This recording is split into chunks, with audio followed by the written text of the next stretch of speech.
दोस्तों, कभी सोचा है कि इंसाफ की आवाज़ अगर अदालत से उठे और उसमें पैगंबर इस्लाम मोहम्मद सल्लल्लाहु अलैहि वसल्लम की तालीम शामिल हो जाए तो उसका असर कितना गहरा होता है। आज की ये वीडियो सिर्फ एक वकील की नहीं है। आज की ये कहानी सब्र, मेहनत और इंसाफ की है। ये वीडियो है मद्रास हाई कोर्ट के जस्टिस जी.आर. स्वामीनाथन की, जिन्होंने अदालत में वो बात कही जो आज हम सबको अपने दिल से पूछनी चाहिए। वीडियो आखिर तक देखिएगा, क्योंकि आखिर में मैं आपसे एक ऐसा सवाल करूंगा जो सीधे हमारे ज़मीर से जुड़ा है। दोस्तों, मामला शुरू होता है मदुराई नगर निगम से। एक सादा सा नाम पी थिरुमलाई, पेशे से वकील। 1992 से लेकर 2006 तक उन्होंने नगर निगम की तरफ से कोर्ट में खड़े होकर कानून की लड़ाई लड़ी। पूरे 14 साल, 818 मुकदमे, दिन रात की मेहनत, लेकिन बदले में मिला क्या?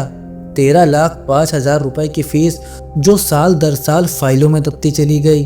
18 साल दोस्तों, 18 साल एक इंसान अपनी ही मेहनत की कमाई के लिए दर दर भटकता रहा। नगर निगम ने यहाँ तक कि पुराने कोर्ट के आदेश के बाद भी उनकी मांग को ठुकरा दिया। यहीं से ये मामला सिर्फ कानूनी नहीं रहता, ये मामला ज़मीर पर बन जाता है।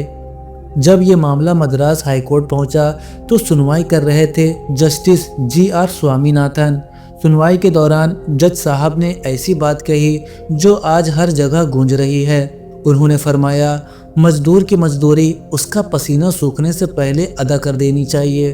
दोस्तों, ये कोई आम जुमला नहीं है, ये वो तालीम है जो हमारे नबी रहमत मोहम्मद सल्लल्लाहु अलैहि वसल्लम ने सदियों पहले दी थी। जस्टिस स्वामीनाथन ने साफ कहा, ये सिर्फ अखलाकी नसीहत नहीं, ये इंसान की बुनियाद है और कानून का भी असल मकसद है। सोचिए, जब अदालत में इस्लाम की तालीम इंसाफ की मिसाल बन रही हो तो इससे बड़ा पैगाम क्या होगा। जज साहब यही नहीं रुके, उन्होंने सिस्टम की खामियों पर भी खुलकर बात की।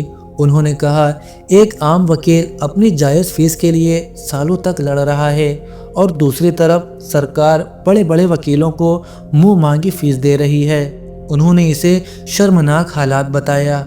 इतना ही नहीं, राज्य में ज़रूरत से ज़्यादा अतिरिक्त महाअधिवक्ताओं की नियुक्ति पर भी उन्होंने सवाल उठाए। दोस्तों, ये वही सच्चाई है जिसे आम आदमी महसूस करता है लेकिन कह नहीं पाता। आखिरकार मद्रास हाई कोर्ट ने मदुराई नगर निगम को सख्त हुक्म दिया, 2 महीने के अंदर पूरी बकाया फीस अदा की जाए। हालांकि ब्याज नहीं दिया गया क्योंकि केस दायर करने में देरी हुई थी। लेकिन दोस्तों, 18 साल बाद मिला इंसाफ भी कई टूटे हुए दिलों के लिए उम्मीद की किरण बन गया। दोस्तों, इस्लाम की तारीख ऐसी मिसालों से भरी पड़ी है। खलीफा उमर रज़ी अल्लाह ताला अन्हु के दौर में जब भी किसी मजदूर की शिकायत आती थी तो सबसे पहले उसका हक दिलाया जाता था, क्योंकि इस्लाम का उसूल साफ है, पहले इंसाफ, फिर हुकूमत, फिर ताकत। अब सवाल आपसे है, जब एक गैर मुस्लिम जज नबी करीम सल्लल्लाहु अलैहि वसल्लम की तालीम को इंसाफ का आधार बना सकता है तो क्या हम मुसलमान उस पर अमल नहीं कर सकते? क्या हम अपने यहाँ काम करने वालों को उनका हक वक्त पर दे रहे हैं? कमेंट में ज़रूर लिखिए आप इस फैसले को कैसे देखते हैं। अगर दिल से लगा हो तो लाइक कीजिए, शेयर कीजिए और चैनल को सब्सक्राइब करना मत भूलिए, क्योंकि इंसाफ की बातें फैलेंगी तभी इंसाफ ज़िंदा रहेगा। दोस्तों, आज की वीडियो में अदालत ने इंसाफ दिया, लेकिन अब ज़रा ये सोचिए, अगर एक आदमी को अपनी मेहनत का हक मांगने पर 18 साल इंतज़ार करना पड़ता है तो एक लड़की जब अपनी ज़िंदगी का फ़ैसला खुद करे तो उस पर अपहरण, ज़बरदस्ती और साजिश के इल्ज़ाम क्यों लगते हैं? जम्मू कश्मीर की नेहा रैना ने क्या सच में कोई गुनाह किया था, या फिर उसकी गलती सिर्फ इतनी थी कि उसने अपनी मर्जी से मजहब और निकाह चुना? हाई कोर्ट को क्यों पुलिस को फटकार लगानी पड़ी और क्यों कहा गया ये उसका संवैधानिक अधिकार है? पूरी कहानी अदालत के फैसले के साथ अभी आपकी स्क्रीन पर है। अगर आप सच जानना चाहते हैं तो एंड स्क्रीन पर दिखाई दे रही वीडियो पर अभी क्लिक कीजिए।